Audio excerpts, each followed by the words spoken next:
Okay, welcome to day 3, optimization. Optimization is just a fancy word for us finding mins and maxes. So we did this in the first quarter during the first 3 units where we did word problems and we used our graphing calculator to figure things out. So we're going to use our graphing calculator for a second. But really what we're going to do is use our calculus skills to figure out the optimization or the mins and maxes that gives us what we want. So we talked about this problem before. We had a 14 by 30 piece of cardboard. We're going to cut out sides, so volume is length times width times height, and this long side is 30, this short side is 14. I'm cutting out x's out of each corner, and that gives me that this side is really 30 minus 2x, and this side is 14 minus 2x. So my length is 30 minus 2x, my width is 14 minus 2x, and my height, when I fold up the corners, is going to be equal to x. So my volume is equal to x times 30 minus 2x times 14 minus 2x. This is what we did when we worked with, I forget, unit 1 or unit 2. And my domain is going to be 0 through 7. Half the shorter side is the most I could cut out of this. So if I put this in the calculator, and we've done this many times, and we know it's going to look something like this, and we're trying to find this max. So I'm going to use the graphing calculator to figure out what the max would be. So you can see I typed my equation into the calculator like I did before, and I set my window, and I know my domain is 0 through 7 for the x's, and I decided to go 0 through 1,000 for the y's. And now when I graph it, I get that graph, and remember how to find max, second, trace, number 4. I could use my arrows. I know it's around 3-ish, so I'm going to say my left side is 1, right side is 5. I don't use the arrows, and my guess is 3, and it actually turns out to be 3. So I can find the max. The max was at 3,576. So what does that mean? So this means when x is equal to 3 inches, I have a max volume equal to 576 cubic inches. My length would be 30 minus 2 times 3, which is 24. My width would be 14 minus 2 times 3, which is equal to 8 inches. And my height is equal to x, which is 3 inches. That's what it means when I use my graphing calculator. So let's figure out how we can do this using calculus. So how can I use calculus to figure this out? It says, well, what is the slope at this point? My slope right here is equal to 0. But this blue curve is the volume equation, so v prime is equal to 0. So I'm going to take the derivative of my volume equation and set equal to 0. When I have v prime is equal to 0, that's going to give me a min or a max, or in this case, a maximum. So here's my volume equation in black from part A, and now I'm going to expand it. That means I'm going to multiply it out. And I'm going to worry about this x later. So if I multiply this stuff, I get 420, let's see, minus 60, minus 28, minus 88x, plus 4x squared. If I multiply by x, I put things in order.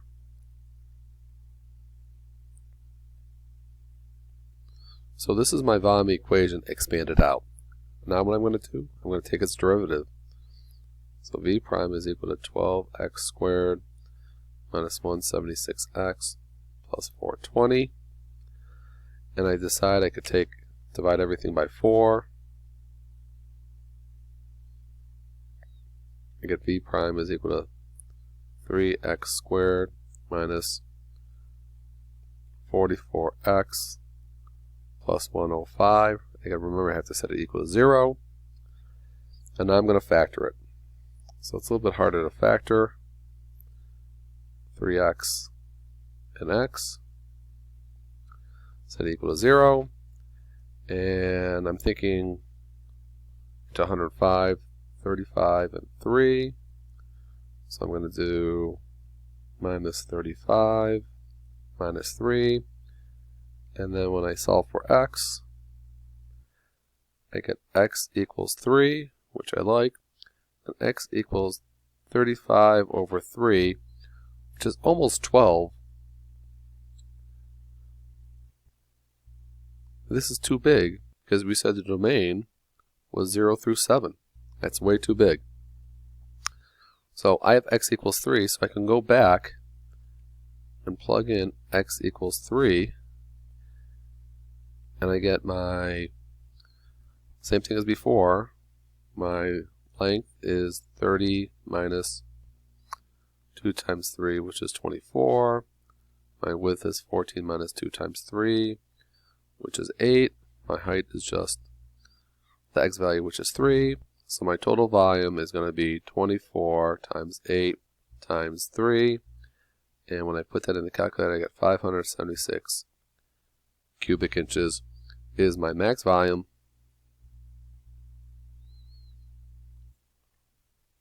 when x equals 3. Okay, problem number 2, again, is very similar to what we did earlier, where we have this rectangle underneath the parabola, and we know the area of a rectangle is base times height. This base is 2x, because this is x. The height is the y value, which is 12 minus x squared, which is given to you. So area equals 2x times 12 minus x squared, which means my area is going to be 24x minus 2x cubed. That's the equation I'm going to work with. Now for the values for the domain, I need this x-intercept. Well, when I solve for x, 12 minus x squared is equal to 0, x squared is equal to 12, x equals plus or minus the square root of 12. So my domain is 0 through the square root of 12, which is about 0 through about 3.5. So I'm going to graph this, and we've done this before. We know the graph is going to look something like this. And I have to find this max. So let's go to the calculator and find this max. So you see I put the equation in the calculator, and I reset my window. I decided my y max didn't need to be 1,000. That was way too big for this rectangle. I changed it. And here's my graph. Again, I go to the second trace, number 4, and I could move the arrows left and right. I know this is 1, 2, 3.5, so I'm going to say my left side is 1, my right side is 3, my guess is 2. It actually turns out to be 2. So I could take that information and say I have a max at 2, 32. So what does this mean? So this means when x equals 2, I have a max area equal to 32. That's using the graphing calculator. Well, I really want to use calculus. So again, what is the slope at this point? Well, the slope right here, the slope is 0, so I'm going to find the derivative of the area and set it equal to 0. Well, here's my equation. A equals 24x minus 2x cubed. And I'm going to find its derivative. It's 24 minus 6x squared. I'm going to set it equal to 0. And I'm going to bring, I could factor it if I want, but I'm going to bring the 24 over, the 6x over, so I get the 6x squared is equal to 24. X squared equals 4. X equals plus or minus 2, but this is a real life problem, so I only have x equals 2. And I could plug 2 into the original equation for A. A equals 24 times 2 minus 2 times 2 cubed. I get A equals 32. So I know that I have, when x equals 2, I have a max area of 32, all by using calculus, without using the graphing calculator. Okay, we've done this problem before with the cameras being sold and changing the price. And revenue is just number of items times the price per each, and the number of items is 160. And it's going to go down by 8x, and the price is 200. It's going to go up by 20x. So my revenue equation is going to be 160 minus 8x and 200 plus 2x. Now what I should do is expand that out. So if I expand that, my revenue equation is going to equal 32,000 plus 1,600 x minus 160 x squared. That is the equation I'm going to work. 32,000 plus 1,600 x minus 160 x squared. Because what am I doing? I'm taking its derivative. R prime of x equals 1,600 minus 320x. I'm setting that equal to 0. I get 320x is equal to 1,600. I get x equals 5. Now, x equals 5 is not the price, it's not the number of cameras. I have to plug that into these guys. So the number of items will be 160 minus 8 times 5. So the number of cameras will be 120, and the price will be 200 plus 20 times 5, and the price will be $300 per camera. Now if I want to figure out the revenue, I could just take my revenue is going to be the 120 times 300. I get 36,000 as the new max revenue. Originally, if I did 160 times 200, my current revenue was 32,000. So by increasing the price and selling less cameras, I increased my revenue by $4,000. Again, this is another problem that we've done. We have 100 feet of fencing. We want to put something on the back of our house. We want to find the maximum area. So I have length and width, and I call them x and y, and I figure out that 2x plus y is 100, and my width is y equals 100 minus 2x. So my area is going to be x times 100 minus 2x, or A equals 100x minus 2x squared.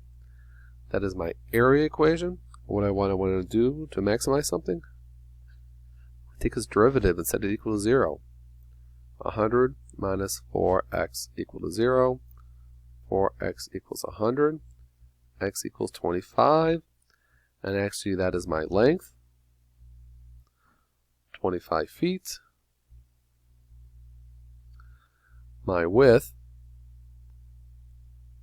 is here. It's going to be y equals 100 minus 2 times 25. I get 50.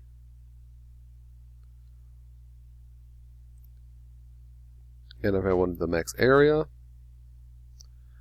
the area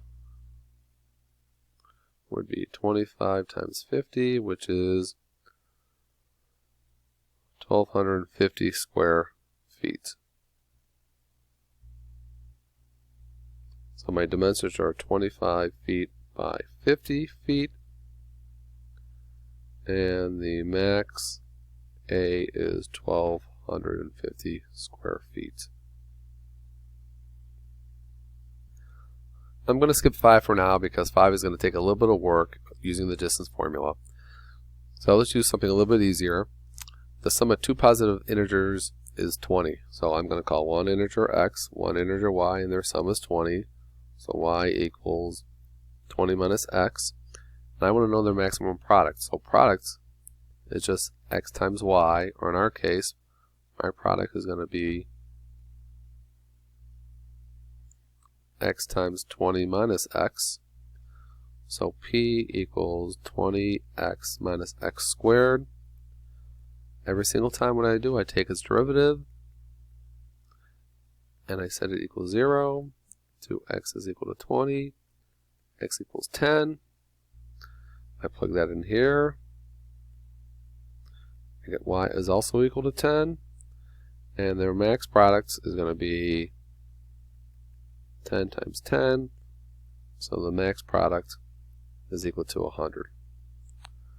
That's a pretty easy one.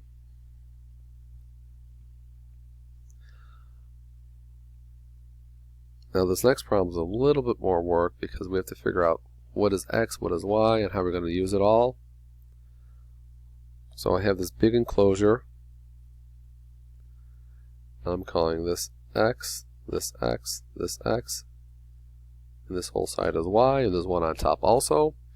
I have 102 meters of fencing, so 3x plus 2y is equal to 102. 2y is equal to 102 minus 3x, or y is equal to 51 minus 3 over 2x. So I want to find the maximum area.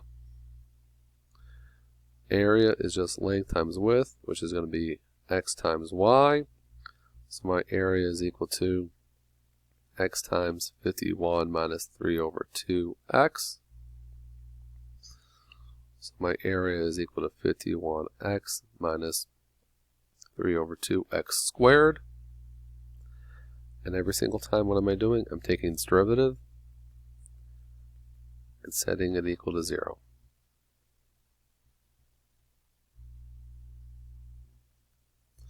I get 3x is equal to 51, or x equals 17, in this case meters. I plug that in for a y, so y equals 51 minus 3 over 2 times 17, so y is 25.5 meters. And when I want to do the max area, it is just 17 times 25.5. So my max area is equal to 433.5 square meters. Okay, back to number 5. I want to find, here's a graph. This is the square root of x graph. And here's a 0.70. I want to find this. What is the shortest distance here? That means I want to find the minimum distance. Well, going back to geometry, I know the distance formula is kind of like a hybrid of the Pythagorean theorem, which is just a change in x squared plus a change in y squared, take the square root of it. So my distance is equal to, well, my change in x is going to be x minus 7 squared, plus my change in y is y minus 0 squared, the square root of it. But every time I see y, I put it in the square root of x, so I get a distance formula that is equal to, well, I can expand this out. Well, I'll just do it here for now. X minus 7 squared plus the square root of x squared. I can expand this out. So you can see I expanded it here, and I combined the negative 14x and the positive 1x, and I got this, and I raised it to the half power. And I'm just going to take its derivative. D prime equals, well, according to the chain rule, it's going to be 1/2 of all this stuff raised to the negative 1/2 times the derivative of all this stuff in here which when I rewrite it, it becomes 2x minus 13 over 2, and basically all the stuff on the bottom, x squared minus 13x plus 49 raised to the half when it's in the denominator, and I always set my derivative equal to 0.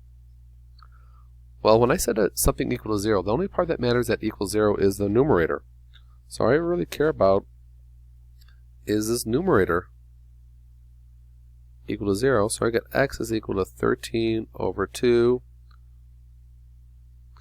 I can plug, I know y is equal to the square root of x, so I plug y in here and I get the square root of 13 over 2. So the closest point on that curve is 13 over 2 comma the square root of 13 over 2. It's a little bit of work, but once you realize that a lot of the bad part of taking that derivative is in the denominator and it doesn't really matter, it's not that bad. Okay, ask questions, do your homework.